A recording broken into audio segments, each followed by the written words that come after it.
Hello insta ಫ್ಯಾಮಿಲಿಗೆ good morning and welcome back to my mini vlog. ಬೆಳಗ್ಗೆ ಅಂತೂ ಸಖತ್ ಚಳಿ ಇತ್ತು. ವೆದರ್ ಮಾತ್ರ ಏನಂತ ಹೇಳೋದಕ್ಕೆ ಅಂತಲೇ ಗೊತ್ತಾಗ್ತಿರ್ಲಿಲ್ಲ.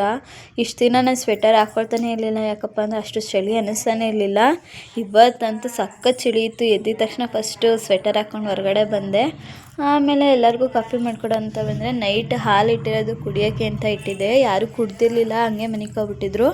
ಹಾಗಾಗಿ ಬೆಳಗ್ಗೆ ಫಸ್ಟ್ ಅದನ್ನು ಎಲ್ಲರಿಗೂ ಕಾಫಿ ಮಾಡಿಕೊಟ್ಟು ನಾನು ಕಾಫಿ ಟೀ ಕುಡ್ಕೊಂಡು ಆಮೇಲೆ ಎಲ್ಲರಿಗೂ ಸ್ವಲ್ಪ ತಿಂಡಿ ಮಾಡಿಬಿಡೋದ ಫಸ್ಟು ಅಂದ್ಬಿಟ್ಟು ಮಾಡ್ತಿದ್ದೆ.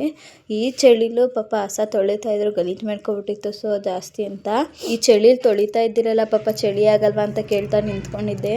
ಸುಮಾರು ಹೊತ್ತು ನನ್ನ ಮಗನ ಜೊತೆ ಆಟಾಡ್ಕೊಂಡು ಹೊರಗಡೆನೇ ನಿಂತಿದ್ದೆ. ಯಾಕಪ್ಪ ಅಂದರೆ ನಾನು ಆಗಲೇ ಎದ್ದಿದ್ದ. ಏನಾದರೂ ಒಂಚೂರು ಆ ಕಡೆ ಈ ಕಡೆ ಆಗೋದ್ರೆ ಅಳೋದು ಸ್ಟಾರ್ಟ್ ಮಾಡಿಬಿಡ್ತಾನೆ. ಸೊ ಹಂಗಾಗಿ ಸಮಾಧಾನ ಮಾಡಿಕೊಂಡು ಹೊರಗಡೆ ನಿಂತಿದ್ದೆ. ಇಲ್ಲೇ ನಾಷ್ಟಕ್ಕೆ ಮಾಡಿಕೊಂಡು ಆಮೇಲೆ ನಮ್ಮ ಅಣ್ಣ ಅವ್ರಿಗೆ ಕರೀತಾ ಇದ್ದೆ. ನಮ್ಮ ಅಣ್ಣ ಎತ್ಕೊಂಡಿತ್ತು. ಸೊ ಹಂಗಾಗಿ ಅವ್ರು ಬರೋ ಗಂಟ ಪೂಜೆ ಎಲ್ಲ ಮಾಡಿಬಿಡೋಣ ಅಂದ್ಬಿಟ್ಟು ಫಸ್ಟ್ ಪೂಜೆ ಎಲ್ಲ ಮಾಡಿ ಮುಗಿಸಿ ಸರಿಯಾಗಿ 12 ಗಂಟೆ ಆಗಿತ್ತೇನೋ ನಾನು ಎಲ್ಲ ಕೆಲಸ ಮುಗಿಸಿ ನಾಷ್ಟ ಮಾಡೋಷ್ಟೊತ್ತಿಗೆ.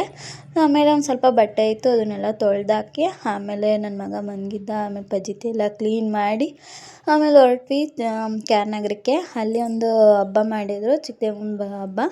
ಸೊ ಅಲ್ಲಿ ಊಟಕ್ಕೆ ಕರೆದಿದ್ರು, ಅಲ್ಲಿಗೆ ಹೋಗಿದ್ವಿ. ಆಮೇಲೆ ನನ್ನ ತಂಗಿ ಮನೆಗೆ ಹೋಗಿ ಪಾಪುಗೆಲ್ಲ ನೋಡ್ಕೊಂಡು ಆಟಾಡಿಸ್ಕೊಂಡು ಸುಮಾರು ಹೊತ್ತು ಅಲ್ಲೇ ಕೂತಿದ್ವಿ.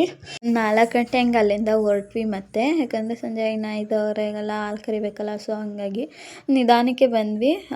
ಬೈಕಲ್ಲಿ ಪಾಪು ಮನಗಿತ್ತು. ಸೊ ಹಂಗಾಗಿ ನೆಕ್ಸ್ಟ್ ವ್ಲಾಗ ಸಿಗುವ, ಬಾಯ್.